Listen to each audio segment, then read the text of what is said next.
Nabi itu maksum, orang-orang mulia, orang pilihan Allah itu Nabi. Derajat yang tidak bisa dicapai oleh manusia kayak kita ini. Jangankan derajat Nabi, derajatnya para sahabat aja nggak bisa. Nggak bisa diusahakan derajat itu memang pilihan itu. Kamu usaha kayak apa saja untuk supaya jadi nabi ya nggak bisa. Nabi itu pilihan Allah. Maka akidah Ahlussunnah itu mendidik kepada kita bagaimana adab kepada orang-orang mulia. Paham? Termasuk kapalnya Nabi Nuh bersandar pada tanggal 10 Muharram dari habis terjadi banjir bandang seluruh dunia pada zamannya Nabi Nuh. Itu atas doanya Nabi Nuh. Setelah ada pemberitahuan dari Allah, wahai Nuh, innahu la yu'mina min qaumika illa man qad aman. Tidak akan ada yang beriman lagi kecuali 80 orang itu saja. Setelah itu mereka sudah tidak akan ada beriman lagi.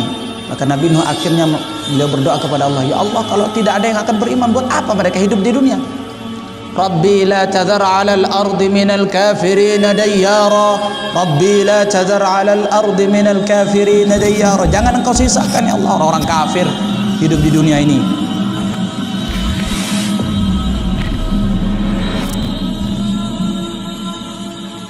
Alhamdulillahirabbil alamin.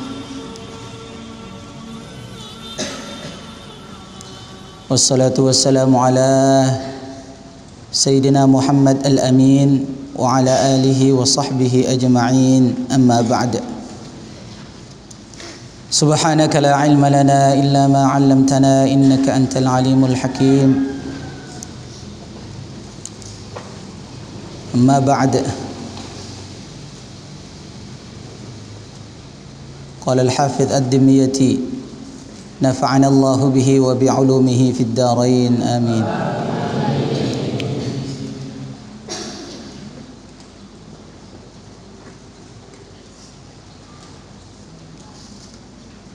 Masih thawabu siyam syahrillahil muharram, lanjutan hadis yang kedua kemarin.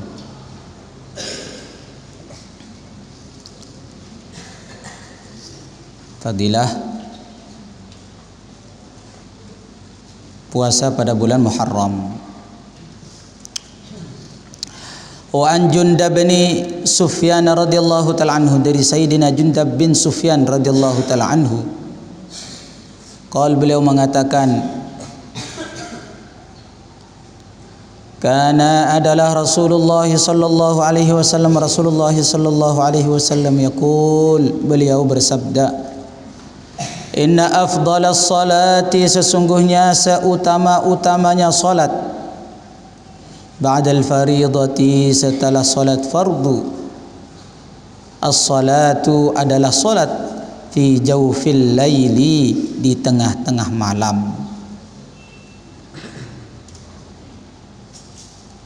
Di seutamanya salat setelah salat fardu.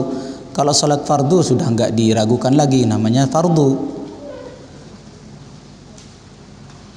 Begitu tinggi nilainya di sisi Allah Subhanahu wa taala. Maka kamu perhatikan yang fardu, jangan sampai kamu perhatikan yang sunnah, fardu diabaikan. Salat 5 waktu rame, salat 5 waktu sepi masjid. Pas salat Id, Masya Allah, nggak ada yang ketinggalan, padahal itu salat Id itu cuma sunnah. Nah, itulah kita sekarang lebih mementingkan, kadang-kadang lebih mementingkan sunnah daripada yang wajib. Dalam satu hadis Qudsi, la yazalu abdi yataqarrabu ilayya. Jadi pertama kali itu adalah wajib, perkara wajib yang paling dipentingkan, baru yang sunnah. Dalam hadis Qudsi, wa ma yataqarrabu abdi ilayya ahabbu ilayya mimma aftaradtu alaih. Tidak mendekatkan diri kepadaku seorang hambaku yang lebih menyukakan kepada aku melebihi perkara yang diwajibkan. Wajib dulu kita perhatikan, terus baru sunnah. Wala yazalu abdi yataqarrabu ilayya bin nawafil hatta uhibbahu. Nafil ini untuk apa? Untuk menyempurnakan yang wajib. Untuk menyempurnakan yang wajib. ibadah tambahan. Dan itu yang akan mendatangkan kecintaan Allah. Kekurangan-kekurangan kita di dalam ibadah wajib itu akan disempurnakan dengan ibadah sunnah. Maka di dalam hadis ini, seutama-utamanya salat setelah salat fardu adalah salat pada waktu malam, tengah malam. Ada sebagian ulama mengatakan yang paling utama setelah salat fardu, salat sunnah adalah salat rawatib. Sebagian ulama mengatakan seperti itu. Wallahu taala alam. Ya, kalau rawatib itu utama dia dari segi dibandingkan dengan salat malam itu karena waktunya dia berdekatan dengan salat wajib dari segi waktu. Intinya kita perhatikan salat tahajudnya juga diperhatikan, salat rawatibnya juga jangan kamu remehkan salat rawatib itu sangat tinggi nilainya juga di sisi Allah. Salat rawatib, ba'diyah, qabliyah yang yang muakkad maupun yang ghairu muakkad kita perhatikan, karena kita di dunia ini mau cari amal sebanyak-banyaknya, bukan mau cari ini sunnah jadi kurang diperhatikan, ini wajib. Kalau wajib, ini kan wajib saya kerjakan, kalau ini sunnah ya bisa ditinggalkan kok. Iya, tapi rugi. Karena kita hidup di dunia ini adalah mencari amal sebanyak-banyaknya untuk bekal kita di akhirat. Wa afdalus siyami, dan seutama-utamanya puasa ba'da ramadhana, setelah bulan Ramadan. Syahrullah, adalah bulan Allah. Alladzi, yang bulan itu tad'unahu, kamu namakan, kamu panggil al-Muharram, dengan bulan Muharram. Seutama-utamanya puasa setelah Ramadan adalah puasa pada bulan Muharram. Ini sudah bulan Muharram ini. Rawahun Nasa'i, hadis ini diriwayatkan oleh Imam Nasa'i. Bagaimana keutamaan bulan Ramadan, luar biasa.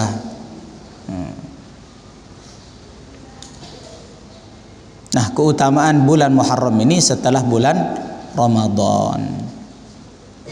Wa kharrajat Tabrani, telah dikeluarkan oleh Imam Tabrani bi isnadin, dengan sanad la ba'sa bihi, an Ibnu Abbas radhiyallahu taala anhu, dari Sayyidina Ibnu Abbas radhiyallahu taala anhuma, beliau mengatakan, qala Rasulullah sallallahu alaihi wasallam, Rasulullah sallallahu alaihi wasallam bersabda, man, barang siapa, soma, yang berpuasa, yauma Arafah, pada hari Arafah. Hari Arafah itu tanggal 9 Zulhijjah, sudah lewat kemarin. Kana, adalah lahu, bagi dia, kafaratun, sebagai pelebur, sanatain, bagi dosa-dosa 2 tahun. Jadi kalau kamu puasa pada tanggal 9 bulan Zulhijjah kemarin sebelum Idul Adha, itu pahalanya akan melebur dosa kita selama 2 tahun. Wa man shama, dan barang siapa puasa yauman, 1 hari, minal Muharram, dari bulan Muharram, falahu, maka bagi dia mendapatkan pahala, bikulli yaumin, setiap harinya pada bulan Muharram itu, salasuna yauman, 30 hari. Masya Allah, kalau kamu puasa pada hari-hari pada bulan Muharram, 1 hari dihitung kayak puasa 1 bulan pada bulan-bulan yang lain. Kalau puasa selama 1 bulan berarti kali 30 kali 30, berapa jadinya? 30 bulan. Jadi kayak seolah-olah kamu puasa 2 tahun lebih kalau puasa 1 bulan pada bulan Muharram. Nah, adapun 10 Muharram itu lain fadilahnya nanti. Kalau puasa pada pada tanggal 10 Muharram itu lain lagi.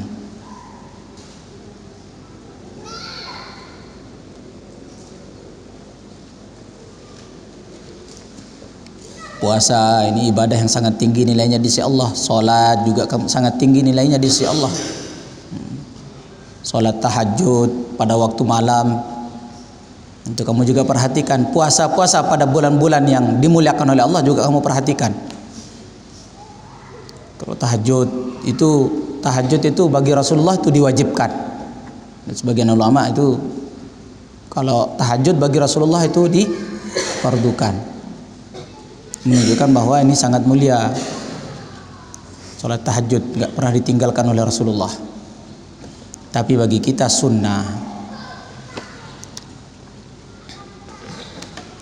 Thawabu man shoma yauma Asyura. Nah, sekarang ini kita akan bahas mengenai pahalanya puasa pada hari ke-10 Asyura. Hari ke-10 pada bulan Muharram ada fadilah tersendiri.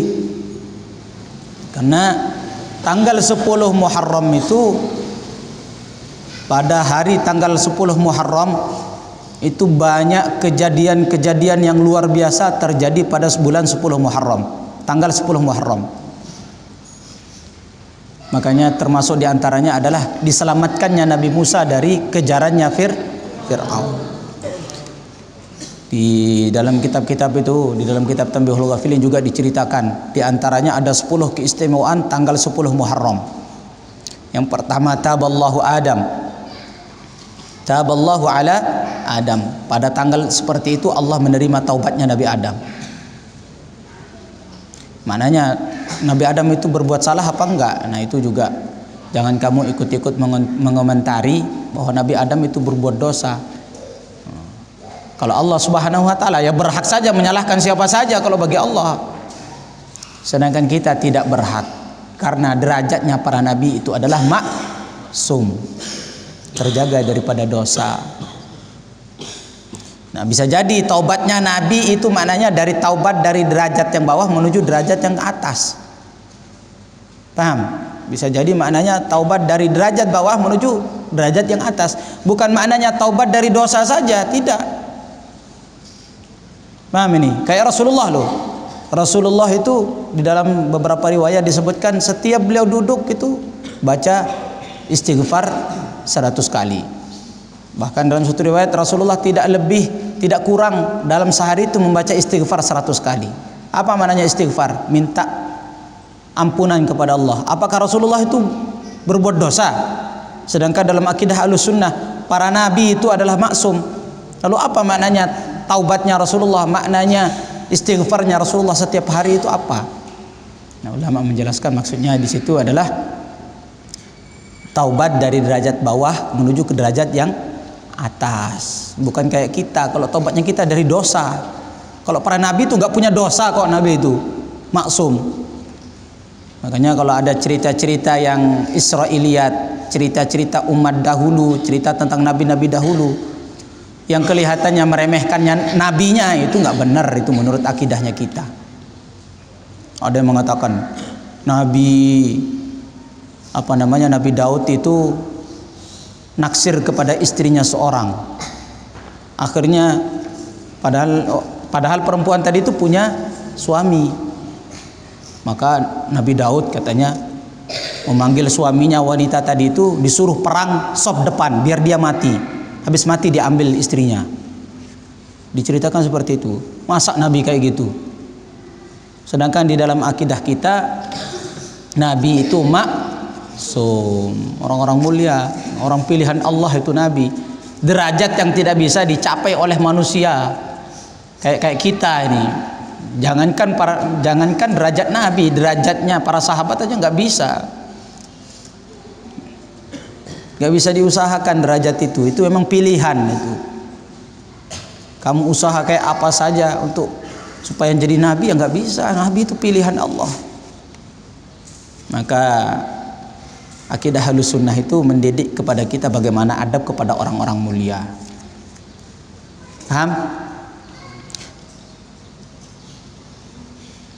Termasuk kapalnya Nabi Nuh bersandar pada tanggal 10 Muharram dari habis terjadi banjir bandang seluruh dunia pada zamannya Nabi Nuh. Itu atas doanya Nabi Nuh. Setelah ada pemberitahuan dari Allah, wahai Nuh, innahu la yu'mina min qaumika illa man qad aman. Tidak akan ada yang beriman lagi kecuali 80 orang itu saja. Setelah itu mereka sudah tidak akan ada beriman lagi. Maka Nabi Nuh akhirnya beliau berdoa kepada Allah, ya Allah, kalau tidak ada yang akan beriman, buat apa mereka hidup di dunia? Rabbi la tadhar 'alal ardi minal kafirin dayyara. Rabbi la tadhar 'alal ardi minal kafirin dayyara. Jangan engkau sisakan ya Allah orang-orang kafir hidup di dunia ini. Akhirnya datang bandang besar, banjir. Sebelum itu Nabi Nuh disuruh buat kapal dulu. Dan buat kapalnya bukan di pinggir sungai, bukan di pinggir pantai, tapi buat kapalnya di atas gunung. Mau ditertawakan. Ya, kadang-kadang orang agama itu kan gak sesuai dengan otaknya orang ahli dunia. Itu nyantri ngapain, ngaji aja, ya kan? Nanti mau makan apa itu? Coba, gak ada ijazahnya kalau mungkin. Kalau ngaji saja. Mau jadi profesor nggak bisa, nggak bisa. Mau makan apa nanti? Jadi mereka menganggap bahwa orang ngaji agama itu kayak masa depannya itu suram. Ya, mereka mengeceh gitu. Apa itu sarungan? Gak gaul. Yang gaul itu sepatu, celana, dasian. Tapi mereka mengeceh kita, kita juga memandang mereka itu kok aneh. Ya kan? Di dalam Al-Quran Allah itu sudah menjamin bagi orang-orang yang soleh, wallahu yatawallas sholihin. Nah, kita ngaji itu kan mau menuju jadi orang soleh. Ada nggak ceritanya secara fakta saja, ada nggak ceritanya orang alim, ya kan, tuang guru, kiai mati kelaparan? Ada? Yang ada itu mereka santai-santai ngajar, dijemput pakai mobil. Orang cium tangannya, makanan datang, apa di situ lengkap. Kamu lihat tuang guru kalau diundang gitu kan, diundang maulid itu apalagi satu mobil dibawain jajan. Ini menunjukkan bahwa orang soleh itu ada jaminan dari Allah, bukan jaminan dari Jokowi. Tidak. Kalau jaminan jadi Jokowi nanti bisa diambil, bisa dicabut, kadang dapat kadang enggak. Kalau jadi orang soleh, orang dekat dengan Allah itu Allah langsung yang menjamin. Kalau makhluk yang menjamin bisa saja dia mati, nggak berkuasa lagi. Nah, kalau Allah sudah menjamin, beres, sang pencipta kok. Nah ini, nah itu Nabi Nuh itu diece. Ngapain kamu, orang buat kapal di sana loh, di pinggir pantai itu. Kok kamu buat kapal di atas gunung? Ditertawakan. Maka Nabi Nuh mengatakan, in taskharu minni fa inni naskharu minkum kama taskharun. Kalau kalian ngeceh kami, saya juga ngeceh kalian, tertawakan kalian. Kamu lo nggak paham. Dunia ini mau dibanjirkan oleh Allah, kamu aja nggak paham. Otakmu belum nyampe, kata Nabi Nuh. Nah itu setelah terjadi bandang besar, sampai anaknya Nabi Nuh juga karena nggak mau ikut kepada bapaknya, nggak mau beriman kepada Allah, Allah tenggelamkan. Jadi Allah nggak peduli anak siapa, anak Nabi pun kalau nggak mau beriman, tidak selamat dari azab Allah. Allah selamatkan setelah bandang seluruh dunia itu banjir.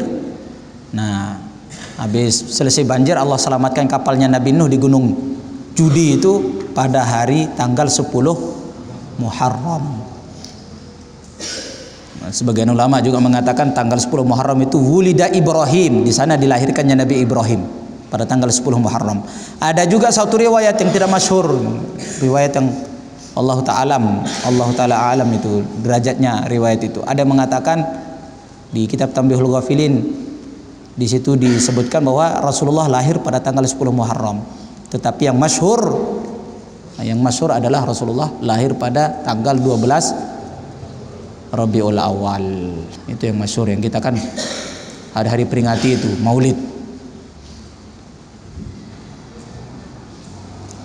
Tanggal 10 Muharram itu juga Allah selamatkan Nabi Ibrahim dari kobaran api. Dari kobaran api Nabi Ibrahim diselamatkan pada tanggal 10 Muharram. Begitu juga Allah angkat Nabi Isa. Di dalam Al-Quran kan disebutkan bahwa Nabi Isa itu diangkat oleh Allah ke langit. Dan yang disalib oleh orang-orang pada waktu itu bukan Nabi Isa itu. Itu bukan Nabi Isa yang disalib, yang mereka sekarang dikatakan Yesus. Yang disalib itu adalah Yesus, terus itu yang disembah, bukan Nabi Isa itu. Nabi Isa diangkat ke langit. Itu akidah Ahlussunnah wal Jamaah. Dan nanti akan turun, Nabi Isa itu akan turun membunuh Dajjal. Akan sumber keburukan, sumber batil itu adalah Dajjal. Nah, nanti akan dibunuh oleh Nabi Isa, sumber kebaikan. Nabi Isa itu membunuh Dajjal dalam beberapa riwayat di Babul Lut di Palestina sana. Jadi ketika Dajjal melihat Nabi Isa, langsung saking takutnya itu langsung daging-dagingnya itu merotol. Dibunuh oleh Nabi Isa di sana. Nah, Allah angkat Nabi Isa ke langit itu pada tanggal 10 Muharram. Masih banyak lagi kejadian-kejadian besar terjadi pada tanggal 10 Muharram. Maka dari itu penting memperingati kejadian-kejadian besar itu dengan kita beramal, di antaranya dengan puasa. Insyaallah jangan sampai ketinggalan ini. Puasa pada 10 Muharram. Orang Yahudi juga puasa pada waktu itu karena memperingati diselamatkannya Nabi Musa. Tapi bagi orang Islam, sudah saya katakan kemarin, sebelumnya paling utamanya biar nggak sama dengan orang Yahudi, tanggal 9 baru tanggal 10 puasa, atau tanggal 10 dan tanggal 11. Wa Nabi Qatadah radhiyallahu ta'ala anhu, dari Sayyidina Abu Qatadah radhiyallahu ta'ala anhu, anna Rasulullah sallallahu alaihi wasallam, sesungguhnya Rasulullah sallallahu alaihi wasallam, suila, ditanya, an siyami yaumi Asyura, mengenai puasa pada hari tanggal 10 Muharram. Faqal, maka Nabi bersabda, yukaffirus sanatal madiyah. Yukaffiru, puasa pada tanggal 10 Muharram itu akan melebur as-sanatal madiyah, dosa 1 tahun yang telah lewat. Kita udah banyak dosa. Kalau dihitung dosa kita itu nggak bisa dihitung, saking banyaknya dosanya kita ini. Nah, kita ini yang banyak dosa, ya, banyak dosa, maka hendaklah kita ini buat amal yang di situ akan melebur dosa-dosa kita. Biar nanti timbangan amal kita di akhirat itu lebih besar, timbangan amal baik lebih berat daripada timbangan amal buruk. Rawahu Muslim, hadis ini diriwayatkan oleh Imam Muslim. Dah takrah.